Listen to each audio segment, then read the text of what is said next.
Me dice aquí mi muy querido y estimado amigo Fernando Belauzarán, duro, Amalia.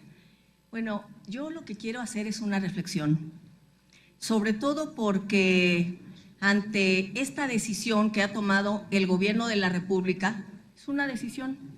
Estamos ante una situación de hechos, no es algo que se dará a futuro.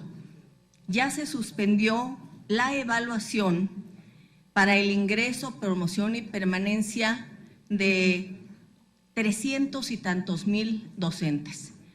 Creo que es pertinente que tomando, y yo lo tomaría textualmente, ese comunicado del gobierno de la República donde señala que se suspende indefinidamente esta evaluación por la existencia de nuevos elementos a considerar en el proceso.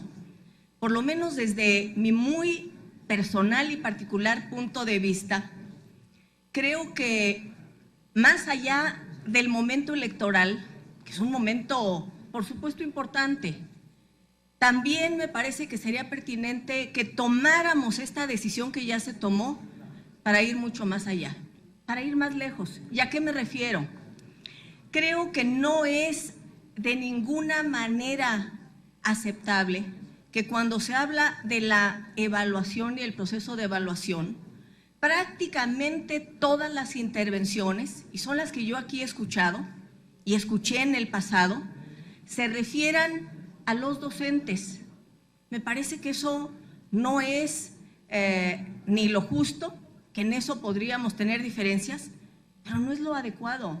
Y mi pregunta es, si se va a hacer la evaluación, ¿en qué momento se está planteando hacer la evaluación de las condiciones de formación de los propios docentes? No estoy hablando de los niños, de los jóvenes, estoy hablando de las condiciones de formación de los docentes. ¿En qué condiciones están las escuelas normales? ¿Qué respaldo se está dando para que cuando hablemos del proceso de evaluación, evaluemos cómo están las escuelas normales? ¿Cómo están las escuelas normales rurales?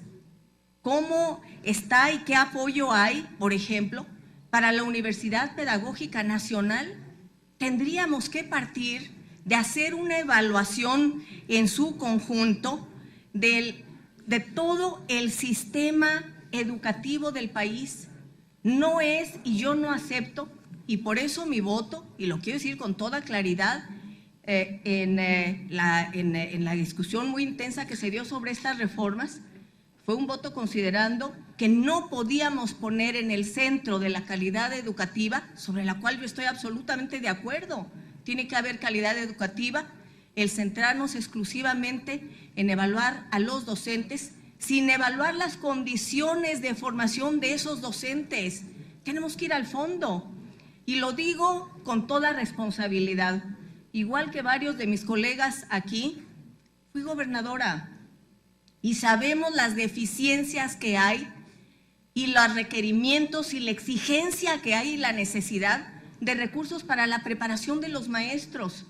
Si tomamos la decisión solo al final de esa ruta y evaluamos y decimos que fallan y que reprobaron, pero no evaluamos qué pasa antes, quienes estamos fallando somos nosotros. No es la manera acertada de ir a tomar una decisión. Y yo pongo solamente algunas consideraciones, algunos temas aquí. Por ejemplo, ¿en qué condiciones está la infraestructura, los apoyos materiales para el desempeño de la labor docente? ¿En qué condiciones están?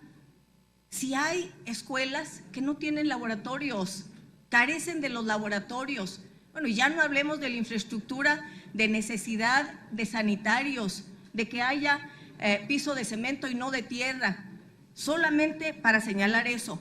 Pero para la formación de los docentes, una vez que ya egresaron, creo que la evaluación no puede ser ni debe ser evaluar que reprueban, sino cuánto se está invirtiendo para la formación continua. Y yo les quiero dar el dato.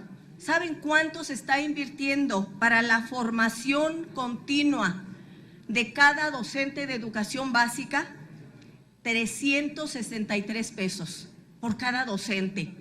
Esto habla de congruencia con la calidad educativa Es inaceptable.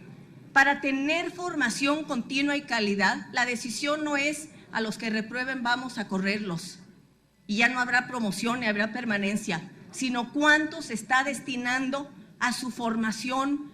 Eso es un asunto sustancial y esencial y creo que tendríamos que ir entonces al fondo del problema. Me preocupa, y lo digo con toda claridad, y voy a concluir, acercarme a concluir, que en los recortes que se han hecho este año, pues se le recortaron más de 9,000 millones de pesos a la Secretaría de Educación.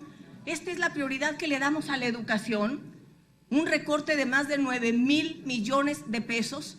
No es así como se respalda la educación de ninguna manera. Y reitero las visitas muy honorables que hemos tenido aquí. Tuvimos al presidente de Finlandia. En Finlandia, toda la educación de todos los niveles, absolutamente toda la educación es pública y es gratuita, pero se le da en el presupuesto la prioridad que se requiere para la formación de los docentes, desde las escuelas normales hasta la formación profesional, lo que equivaldría a la Universidad Pedagógica Nacional, y a la formación continua y a la actualización, es decir, se le da la prioridad. Y creo que poner en el centro solamente señalar a los docentes y si no vemos el contexto integral en el que se da es inadecuado.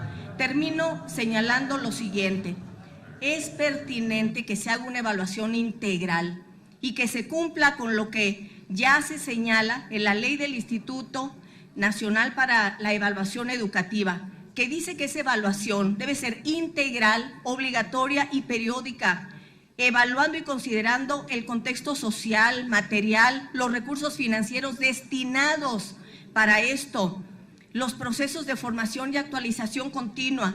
Y la Ley General del Servicio Profesional Docente también establece la necesidad de ver los sistemas de formación, actualización y desarrollo profesional. La pregunta es, en estos casi 2 años de reformas, en este ámbito, en este contexto integral, ¿qué se ha hecho desde el Gobierno de la República y qué se ha hecho desde el Congreso de la Unión y la propia Cámara de Diputados en la votación del presupuesto? También nosotros tenemos que ser evaluados y tenemos que ponernos en un contexto integral para que la educación sea de gran calidad, pero viendo no solamente a los docentes, que en todo caso son producto de la gran deficiencia que hay en la formación de los propios docentes, y tenemos que empezar por el principio. Por eso a lo que llamamos es a que eso sea lo que revisemos y a que a la Secretaría de Educación se le llame a que nos informe qué ha hecho para tomar las medidas, termino con esto, integrales para garantizar calidad educativa que requiere este país, calidad educativa de la educación pública que debe seguir existiendo en nuestro país. Muchas gracias. Gracias, diputada Maya García. Cámara de Diputados, 62ª legislatura.